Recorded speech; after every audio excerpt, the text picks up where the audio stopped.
on doit apprendre à être beaucoup plus conscient de l'utilisation de notre temps et de notre propre bien-être et de prendre soin de nous. Et pour ce faire, je vais vous poser quelques questions et je vous invite même à mettre pause à cet épisode de podcast et prendre un petit cahier et vraiment de faire cette analyse. Alors si vous êtes dans la bagnole ou tout ça, faites-le dans votre tête ou limite revenez après pour pouvoir faire cette réflexion avec vous-même de comment vous vous chargez. Hey, bienvenue dans le podcast Être audacieuse. Je suis Tiffany, coach de vie pour les femmes indépendantes et entrepreneurs. Je partage avec vous les outils pour vivre pleinement votre vie, vos choix, tout en gérant votre esprit et en vivant vos émotions. Allez, on embarque! Bonjour à toi, bienvenue dans ce nouvel épisode où on va continuer à aborder le sujet de s'alléger. Donc si tu n'as pas écouté l'épisode de la semaine dernière, c'est pas grave. C'est seulement que la semaine dernière on a parlé de comment atteindre ses objectifs en s'allégeant. Et là, je voulais plutôt parler de légèreté et de s'alléger plus dans une globalité, ça veut dire dans ta vie, dans ton esprit, dans ton corps, parce que on est beaucoup à penser et à trouver que nos journées sont trop chargées. Elles sont surchargées, elles sont trop courtes, elles vont beaucoup trop vite, et c'est une des premières objections qu'ont mes clientes face à la réalisation de leurs rêves ou de leurs objectifs, que ce soit grand ou petit, vraiment dans la globalité, c'est le manque de temps. Et d'ailleurs, dans toutes les webinaires gratuites, et peut-être que vous avez vous-même assisté à certaines webinaires que je donne, ou une mini-session où je présente mon programme, une des premières objections qui revient tout le temps et qui est commune à tout le monde, c'est j'ai pas le temps. Ça veut dire que on n'a pas le temps de prendre le temps pour soi et de réaliser les choses qui sont importantes pour nous. Alors ça semble une phrase un peu anodine, mais pensez-y réellement. On n'a pas le temps de prendre le temps pour soi et de réaliser les choses qui sont importantes pour nous. La première chose que j'ai envie de dire, mais qu'est-ce qu'on fait ici, quoi, sur Terre, si on n'a pas le temps de prendre le temps pour soi, hein. Sachant que on vit quand même dans une ère où on est assisté sur beaucoup de plans, que ce soit au niveau digital, ça veut dire que nous avons beaucoup de choses qui sont facilitées et qui nous permettent de gagner du temps, mais même dans le domaine domestique, j'ai envie de dire, j'ai un robot qui me passe l'aspirateur et qui me passe la serpillière. Si vous en avez pas un, achetez-le, investissez sur ça. C'est un des meilleurs investissements que j'ai fait dans ma vie domestique. Mais je veux dire, on a des lave-vaisselle, on a des lave-linges. Ça, c'est quelque chose que j'ai réalisé quand je suis partie vivre en Argentine. Genre là, la vaisselle, c'est un luxe. On n'a pas de lave-vaisselle, c'est pas très commun d'avoir un lave-vaisselle. Donc j'ai passé 8 ans sans un lave-vaisselle. Mes beaux-parents n'ont toujours pas eu de lave-vaisselle dans leur vie et ils n'en veulent pas, ils le comprennent pas d'ailleurs. Et nous, aujourd'hui en France, on s'imagine même pas devoir faire toute la vaisselle, ce serait une perte de temps. Alors, si on a autant de choses qui nous assistent dans nos quotidiens, des ordis, il y a même maintenant aussi l'intelligence artificielle, je veux dire, pourquoi on a constamment cette sensation d'être surchargé de choses? Et pour répondre à cette question, je vais vous proposer de regarder votre façon de voir le temps, votre façon de voir votre utilisation de temps, d'aborder les choses, au lieu de regarder les faits extérieurs, parce qu'en règle générale, on attribue ce manque de temps à l'extérieur. Or, on est responsable de la manière dont on aborde les choses, et je pense qu'il est vraiment grand temps qu'on reconsidère ce que nous chargeons dans nos journées, ce que nous chargeons mentalement et ce qu'on surcharge sur nos épaules. Car oui, mes amis, on est responsable de la surcharge qu'on s'impose. On se surcharge, on se précipite pour gagner du temps, on se speed constamment, on essaie de faire toujours plus, on essaie de compresser les choses et on en prend toujours plus sur nos épaules. Et ça me fait marrer parce qu'en règle générale, quand j'aborde ce sujet, notamment dans la gestion du temps avec une méthodologie pour gérer son temps, et ça me fait un peu sourire d'ailleurs même moi qui dis ça et qui transmet des outils, parce que finalement la gestion de temps a beaucoup à voir avec comment on voit son temps. Mais si on parle et on se stoppe seulement aux outils de gestion de temps et de comment finalement remplir son calendrier d'une façon qui fonctionne avec notre style de vie pour opérer au plus proche, on va dire, de notre propre essence et de notre mode de fonctionnement, en règle générale, les gens me disent « J'ai essayé et ça a été un désastre. Ça veut dire que mon agenda a explosé, ça a été encore plus de stress, ça n'a pas fonctionné. Et vous m'entendez souvent dire, le problème, c'est pas l'agenda, c'est pas l'outil. Le problème, c'est qu'on s'impose beaucoup trop de choses. Et quand je dis s'impose, c'est parce que aussi, nous avons beaucoup de mal à mettre des limites et à dire non. Même parfois à soi-même. Et pour cet épisode, je vais vous illustrer cet épisode avec ma relation, moi, avec mon escalier. Et ça me fait marrer. Mais parce que cette question de se surcharger et de s'alléger, figurez-vous qu'elle elle me revient depuis, surtout l'année dernière, je dirais, depuis 1 an et demi, à chaque fois que je monte et que je descends mon escalier. Alors, je vis dans une ancienne maison que j'ai retapée et qui a été divisée en 2 appartements, et donc il y a un grand escalier qui rejoint ces 2 appartements, et donc nous avons fait une connexion. À l'époque même de ce grand escalier, je dis à l'époque, il y a encore 1 an, on passait par l'extérieur pour aller en bas. Et c'était pas du tout pratique, c'est la petite parenthèse personnelle, parce que en l'occurrence en hiver et avec les petits, c'était vraiment pas sympa à chaque fois passer par l'extérieur pour aller à la cuisine, et les chambres sont à l'étage. Bref, pourquoi je vous parle de mon escalier ?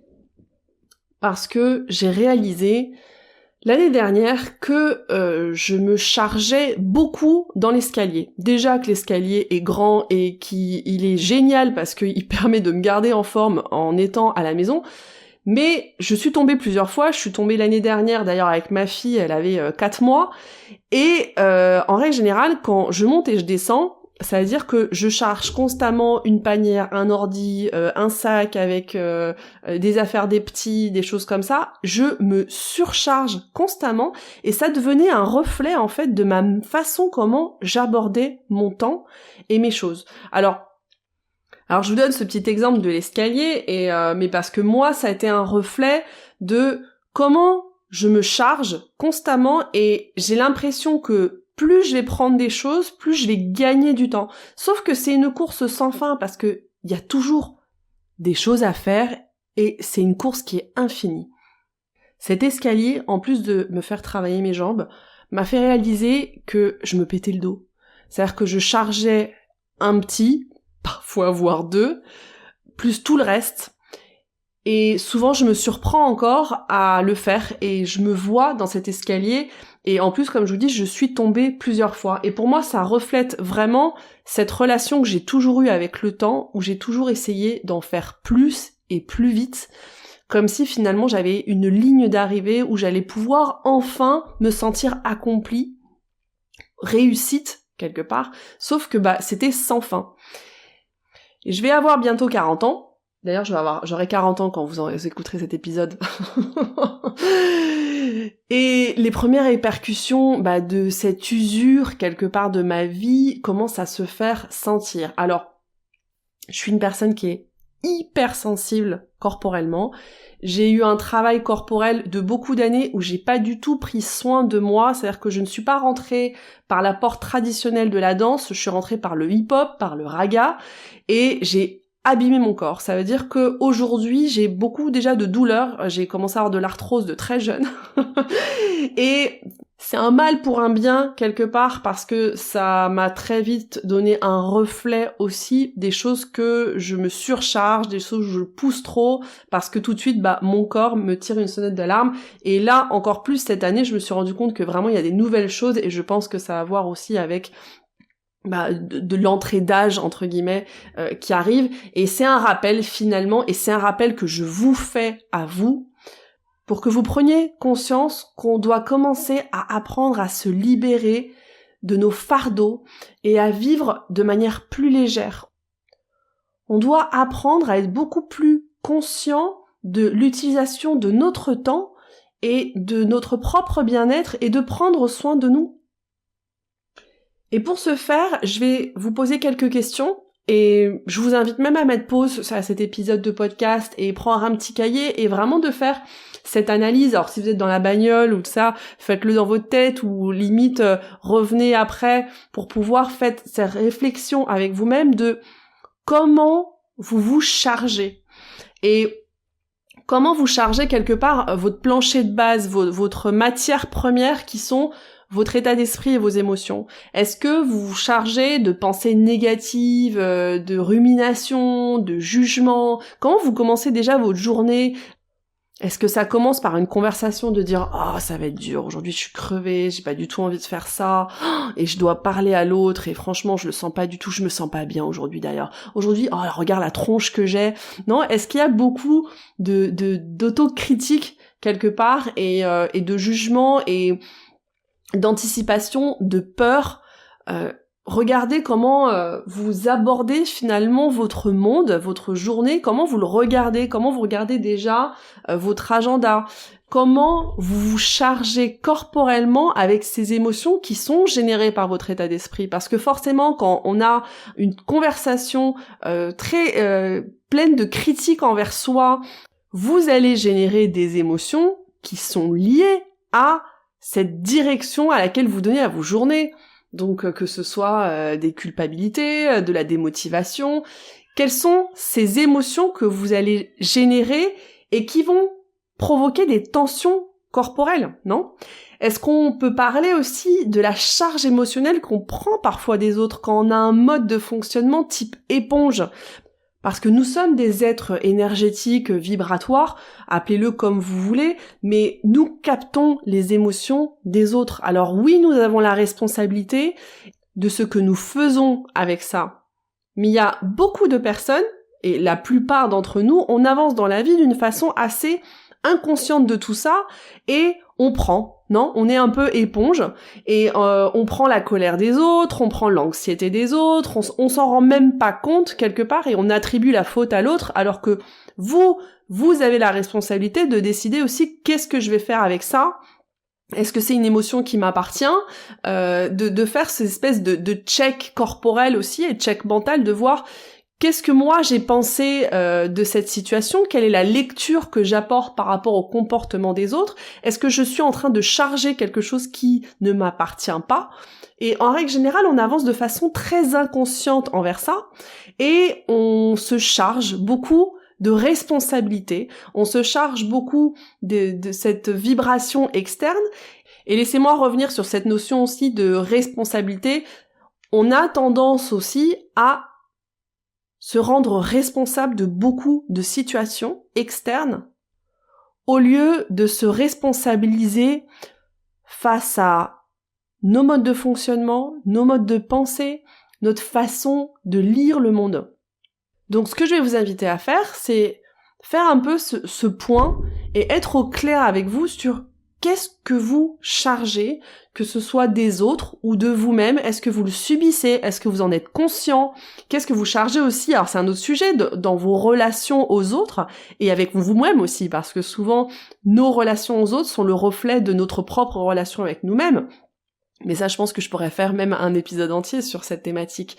Mais prenez conscience de ce que vous chargez, et je vais vous rajouter aussi cette question, c'est est-ce que vous prenez le temps de vous décharger chaque jour? Et ça, en règle générale, on prend pas le temps, parce qu'on se dit « Oh, non, j'ai plus le temps pour ça, quoi ».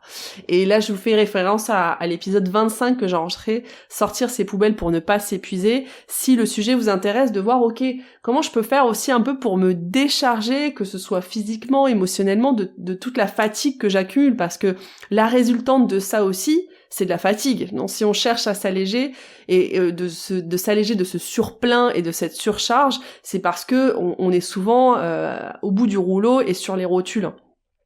Maintenant, parlons de ces types de charges qui sont un peu plus tangibles et qui ont à voir avec votre agenda, par exemple, même votre espace de vie, on peut penser, votre maison, comment vous chargez votre espace visuel, votre bureau. Et là, je vais faire référence à un article que j'ai lu dans le magazine Open Mind. Et oui, je suis une de ces weirdos qui achètent encore des magazines. J'adore ça, c'est peut-être pour ça aussi que j'ai dirigé un magazine pendant des années.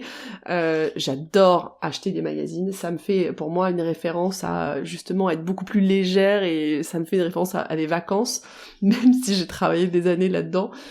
Parenthèse fermée, cet article comparait et je vais citer la rédactrice en chef de ce magazine Open Mind, Stacy Archambault, qui dit « Chaque journée peut être vue comme un sac dans lequel on choisit de mettre ce qu'on souhaite ». Et j'ai trouvé ça hyper intéressant parce que souvent on pense que nos journées sont illimitées et je reviens à l'exemple que je vous donnais de mes clientes qui me disent mais j'arrive pas à tout rentrer dans mon agenda parce que on se charge énormément de choses. Alors pensez à votre sac et vous êtes d'ailleurs peut-être une personne qui trimballe toujours un sac hyper lourd et que ce soit un sac à dos et un sac à main, moi je fais partie de ce genre de personnes qui avaient tendance à se charger énormément et avoir des douleurs de dos parce que je prenais toute ma vie avec moi quelque part. Pensez à votre journée, c'est votre sac, hein. Et regardez comment vous allez vous sentir à la fin de vos journées. Est-ce que vous allez avoir mal au dos avec ce sac qui est beaucoup trop chargé parce que vous essayez de tout mettre, vos grosses envies, vos responsabilités, vos rêves, les choses aussi qui vous font du bien, et on essaie de tout compresser, de mettre les choses bien l'une derrière les autres pour essayer un maximum de faire rentrer tout ça dans notre journée de 24 heures, sachant qu'on a envie de dormir plusieurs heures aussi, mais finalement on n'en profite jamais et on a toujours l'impression de courir derrière une chose et l'autre. Et on finit souvent en plus frustré parce que on n'a pas réussi à tout faire. Bah pensez à ça, votre sac. Est-ce que vous voulez plutôt trimballer un sac qui est plus léger pour pouvoir le trimballer quelque part tout au long de la journée sans avoir mal au cervical ou à l'épaule, ou au dos si c'est un sac à dos, ou est-ce que vous êtes ok d'avoir un sac hyper rempli, des journées ultra remplies et de courir partout? C'est aussi un choix, je pense, et il faut être complètement ok avec ce choix. Et ce que je veux vous dire par rapport à ça, c'est que c'est vraiment un travail quotidien à faire avec soi. Finalement, quand on veut plus s'épuiser avec des journées trop chargées, quand on ne veut plus lutter pour continuer à faire plus. Et ça demande de se reconnecter à ses priorités et ses besoins. Et je pense d'ailleurs personnellement que quand on parle de gestion de temps et d'organisation, finalement on pourrait s'organiser seulement en étant connecté à ses besoins et ses priorités. On n'aurait même pas forcément besoin d'avoir un agenda et de tout noter. Alors oui, tout noter, ça allège l'esprit, et ça, je suis une partisane de ça, mais on n'a pas forcément besoin non plus d'avoir tout écrit si on est vraiment aligné à ses priorités et si on fait ce travail quotidien de se poser la question qu'est-ce qui est prioritaire, qu'est-ce qui compte à mes yeux, pour que mon sac finalement ne déborde plus et ne me pèse plus autant. Et je pense qu'il faut être très clair avec soi-même sur ses tâches qu'on veut faire, sur les envies qu'on a, sur ses objectifs, mais aussi sur ses limites. Et moi personnellement, je me pose cette question plusieurs fois par jour, et je vous, d'ailleurs honnêtement le dis, j'ai commencé à me poser cette question avec mon escalier. Est-ce que c'est prioritaire que je monte maintenant la panière, plus mon ordi, plus le repas ou le pique-nique parce qu'on a envie de faire un petit pique-nique sur la terrasse? Est-ce que c'est prioritaire que je fasse tout ça maintenant?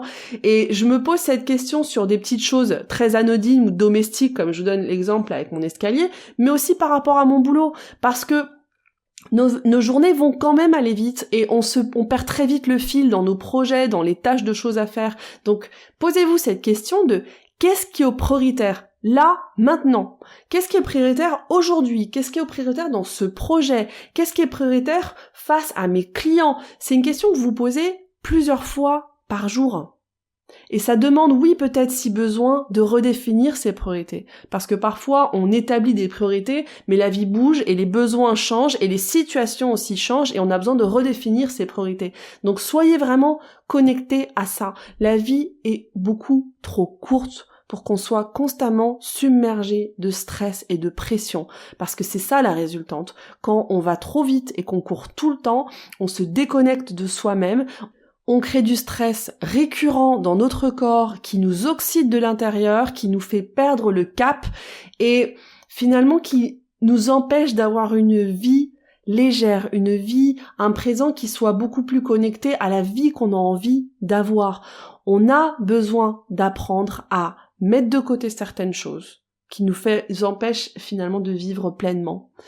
et de voir comment on peut se libérer son esprit, comment on peut libérer son corps, libérer sa vie, se décharger de tout ce qu'on porte. Et c'est un travail qui se fait au quotidien. C'est pas seulement une fois par semaine ou une fois par mois ou chaque trimestre ou chaque changement d'année. Moi, je vous recommande vraiment d'être connecté avec ça pendant toute votre journée finalement. Comme si chaque journée était une nouvelle vie.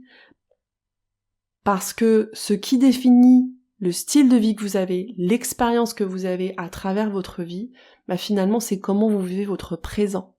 Donc arrêtons de courir, prenons des pauses pour gagner du temps, prenez le temps pour en avoir plus, prenez le temps d'avoir du temps de qualité, regardez comment vous vous chargez et regardez comment vous pouvez vous alléger, c'est seulement une question de choix. Alors soit vous décidez de le subir et c'est inconscient, ou soit aujourd'hui vous dites attends, petit à petit tous les jours je vais commencer à regarder et n'essayez pas de tout faire d'un coup, essayez seulement de dire ok aujourd'hui qu'est-ce que je peux apporter pour ma journée d'aujourd'hui pour finalement être un peu plus allégé. Et c'est quelque chose que vous allez pouvoir faire chaque jour, et vous allez vous rendre compte que, et comme moi je me rends compte aujourd'hui, mon escalier, il me permet de garder ma forme physique, et il a arrêté de me casser le dos. Et quand, en règle générale, je me surprends et je me vois à me charger de trop dans mes escaliers, c'est qu'en règle générale, j'ai tendance à me surcharger aussi sur tout le reste. Donc pour moi, c'est vraiment un reflet finalement de ma façon d'aborder le temps. Donc pensez à moi, à ce petit escalier, ou pensez à votre sac à main ou à votre sac à dos et regardez est-ce que vous le chargez de trop et quelles sont les choses finalement parfois que vous pouvez délester pour vivre pleinement votre quotidien. On se parle au prochain épisode. Mon podcast vous plaît ? Abonnez-vous pour ne manquer aucun épisode. Partagez-le avec vos proches et soutenez-moi en laissant un avis 5 étoiles sur la plateforme que vous utilisez. 1000 merci.